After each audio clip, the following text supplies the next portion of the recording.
नमस्कार दोस्तों, गीता साधक संजीवनी हिंदी अर्थ अध्याय पहला श्लोक 20।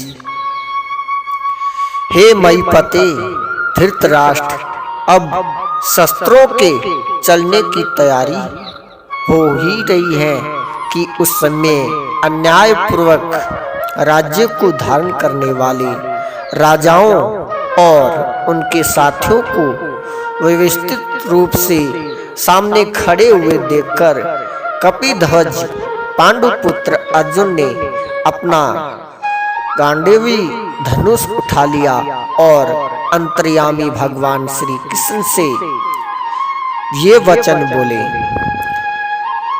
व्याख्या इस पद का तात्पर्य है कि संजय भगवान श्री कृष्ण और अर्जुन के संवाद रूपी भगवद गीता का आरंभ करते हैं। 18वें अध्याय के 74वें श्लोक में आए अति पद से यह संवाद समाप्त होता है। ऐसे ही भगवदी गीता के उपदेश का आरंभ उसके दूसरे अध्याय के 11वें श्लोक से होता है और 18वें अध्याय के 66वें श्लोक में यह उपदेश समाप्त होता है। प्रवर्ते शस्त्र समापते यद्यपि पितामह भीष्म ने युद्ध आरंभ की घोषणा के लिए शंख नहीं बजाया था, प्रत्युत केवल दुर्योधन को प्रसन्न करने के लिए ही शंख बजाया था। तथापि कौरव और पांडव सेना ने उसके युद्ध आरंभ की घोषणा ही मान लिया। अपने अपने अस्त्र शस्त्र हाथ में उठाकर तैयार हो गए। इस तरह सेना को शस्त्र उठाए देखकर वीरता में भरकर अर्जुन ने भी अपना गांडीवी धनुष हाथ में उठा लिया। वैवस्थान धार्तष्टान दृष्टा इन पदों से संजय का तात्पर्य है कि जब आपके पुत्र दुर्योधन ने पांडवों की सेना को देखा तब यह भागा भागा द्रोणाचार्य के पास गया, सीधे गांडीवी धनुष पर ही गया। धनुष युद्ध में इससे मालूम होता है कि दुर्योधन के भीतर भय है, अर्जुन के भीतर निर्भयता है, उत्साह है, वीरता है।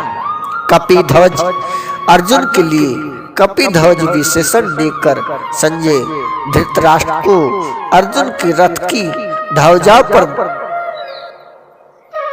विराजमान हनुमान जी का स्मरण कराते हैं। जब पांडव वन में रहते थे तब एक दिन अकस्मात वायु ने एक दिव्य सहस्त्र दल कमल लाकर द्रौपदी के सामने डाल दिया। उससे द्रौपदी देखकर बहुत प्रसन्न हो गई और उसने भीमसेन से कहा कि वीरवर आप ऐसे बहुत से कमल ला दीजिए। द्रौपदी की इच्छा पूर्ण करने के लिए भीष्म जी ने वहां चल पड़े। जब वे कदली वन में पहुंचे तो वहीं उनका हनुमान जी से भेंट हो गया और उन दोनों की आपस में कई बातें हुई। अंत में हनुमान जी ने भीमसेन से वरदान मांगने के लिए आग्रह किया तो भीमसेन ने कहा कि मेरे पर आपकी कृपा बनी रहे। इस पर हनुमान जी ने कहा, हे वायुपुत्र, जिस समय तुम बाण और शक्ति के आगाध से व्याकुल शत्रुओं को सेना में घुसकर सिनाद करोगे, उस समय मैं अपनी गर्जना से उस सिनाद को और बढ़ा दूंगा। उसके सिवाय अर्जुन के रथ की ध्वजा पर बैठकर मैं ऐसी भयंकर गर्जना किया करूंगा जो शत्रुओं को प्राणों को हरने वाली होगी, जिससे तुम लोग अपने शत्रु को सुगमता से मार सकोगे। इस प्रकार जिनके रथ की ध्वजा पर हनुमान जी विराजमान हैं, उनकी विजय निश्चित है।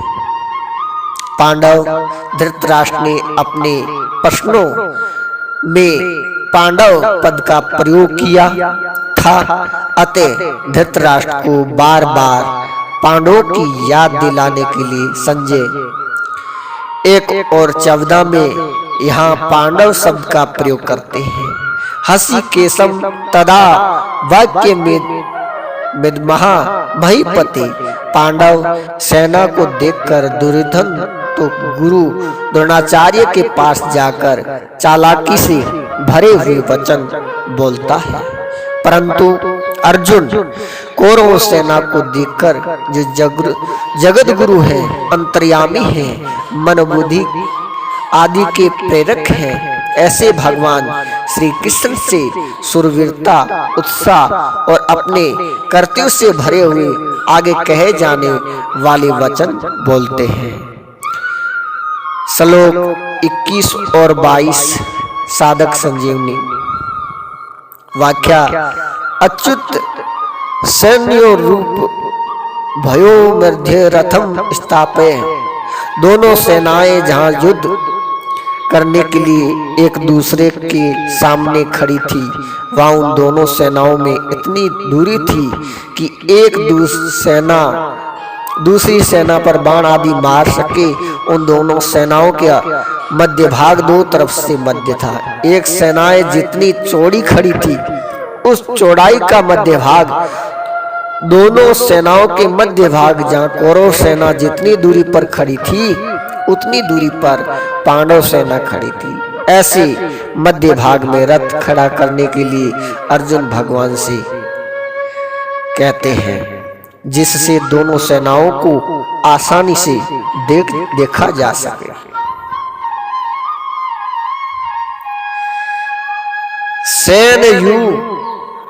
सैन्यो भयो मध्य पद गीता में 3 बार आया है। यहाँ इसी अध्याय के 24वें श्लोक में और दूसरे अध्याय के 10वें श्लोक में 3 बार अनेक तात्पर्य हैं कि पहले अर्जुन शूरवीरता के साथ अपने रथ को दोनों सेनाओं के बीच में खड़ा करने की आज्ञा देते हैं। फिर भगवान दोनों सेनाओं के बीच में रथ खड़ा करके कुरुवंशियों को देखने के लिए कहते हैं और अंत में दोनों सेनाओं के बीच में विषाद मग्न अर्जुन को गीता का उपदेश देते हैं। इस प्रकार पहले अर्जुन में शूरवीरता थी, बीच में कुटुंबियों को देखने से मोह के कारण उनकी युद्ध में उपरति हो गई। अंत में उनको भगवान से गीता का महान उपदेश प्राप्त हुआ, जिससे उनका मोह दूर हो गया। इससे यह भाव निकलता है कि मनुष्य जहाँ कहीं और जिस किसी परिस्थिति में स्थित है, वहीं रहकर वे प्राप्त परिस्थिति का सदुपयोग करके निष्काम हो सकता है और वही उसको परमात्मा की प्राप्ति हो सकती है। कारण कि परमात्मा संपूर्ण परिस्थितियों में सदा एक रूप से रहते हैं।